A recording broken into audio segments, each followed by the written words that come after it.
Did you know that according to the CDC, in 2024, an estimated 5.9% of middle and high school students in the United States used e-cigarettes?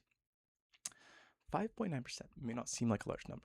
However, that percentage represents approximately 1.63 million Americans who are exposed to nicotine at one of the most important stages of their development. These students are being introduced to an extremely addictive substance that can impact their health, their education, as well as their future. Youth vaping is a serious public health problem because it can harm brain development, increase nicotine addiction in our youth, as well as requires more regulation from our own government. Today, I'll first explain what vaping is and why it has become so popular. Next, I'll discuss why youth vaping is such a serious issue and the harm that it can have. Finally, I'll explain what steps our communities, lawmakers, and the individual can take to help protect America's youth. So, what exactly is a vape? Why have they become so popular? Well, vapes, also known as electronic cigarettes or e-cigarettes, are devices, small electronic devices, that heat a liquid into an aerosol that users then inhale.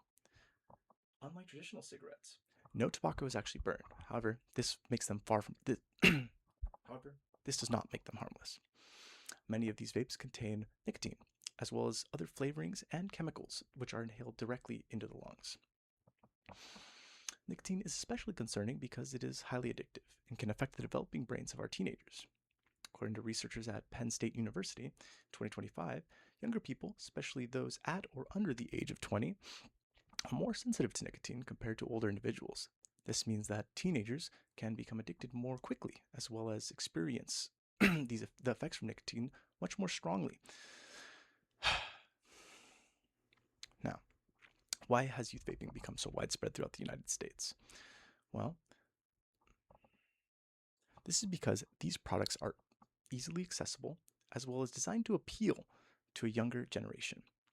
Disposable vapes, social media, and peer pressure have all contributed to making vaping seem more common and acceptable amongst teens.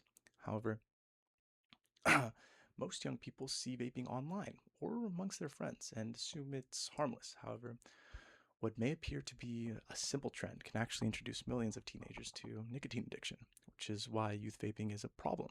One major reason vaping has become a problem amongst young people is because of how these products are marketed.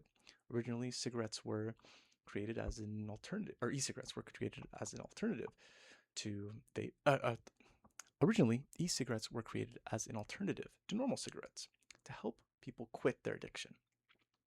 However, over time, many of these companies have begun using strategies that appealed to younger audiences. According to the Truth Initiative in 2026, e-cigarette companies often use youth-appealing imagery, bright colors, and fun flavor descriptions, as well as toy-like packaging to attract young users. Such as, let me pull up my example here. This is like a little panda toy that is a discreet disposable vape.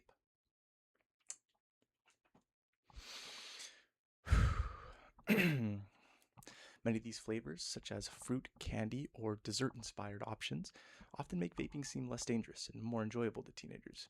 These flavors also hide the harshness of nicotine, making it easier for a young user to start and continue using them throughout their life. Another concern is that these vapes are easy to hide. The FDA 2026 explains that vapes may be used more frequently just because they're easier to conceal, and oftentimes a whole vape cartridge has as much nicotine as an entire packet of cigarettes. Unlike cigarettes, these vapes produce almost no smell and odor, allowing students to use them without adults noticing. However, the greatest concern is the damage vaping can cause to young people's health.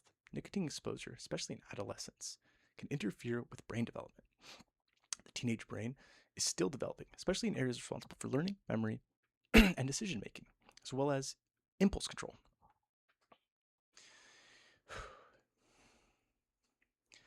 Introducing nicotine at this stage can make addiction more likely and may create long-lasting effects as well. Vaping can also expose users to harmful chemicals. According to the American Lung Association in 2025, some of the chemical used in vaping flavorings in vapes flavorings are directly linked to serious lung problems. Youth vaping is not simply a temporary phase. For many of these young people, it can become the beginning of an addiction. Although, although youth vaping is a serious problem, there are steps we can take to reduce it and to protect our future generations.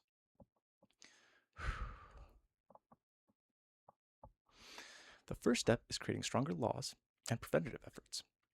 One solution is implementing strict regulations on flavored vaping products and packaging, as well as packaging. Limiting designs that can make it to the table can often make it less attractive for teenagers to pick up a vape. Companies should also not be allowed to use bright colors and flavorings to attract teenagers or appeal to children. Another solution is increasing funding to projects that help people quit vaping, such as Smoke Free Teen, which provides resources and support for teenagers who are struggling with nicotine addiction. Expanding these programs would most definitely allow young people to receive help that they need. However, preventing youth vaping is not only the responsibility of lawmakers. Individuals also have a role in protecting their communities. We can have honest conversations with our younger family members, friends, and classmates about the dangers of nicotine addiction, and helping them understand the risks is enough to prevent someone from starting. Learning to also report stores that do not identify when buying disposable vapes could also greatly impact the communities that they're held within. In conclusion, youth vaping is much more than just a trend. It's a public health issue that affects millions of young people across the country. By creating regulations and supporting preventive programs and educating others around us about the dangers of nicotine, we can help protect the youth and the future of America's youth.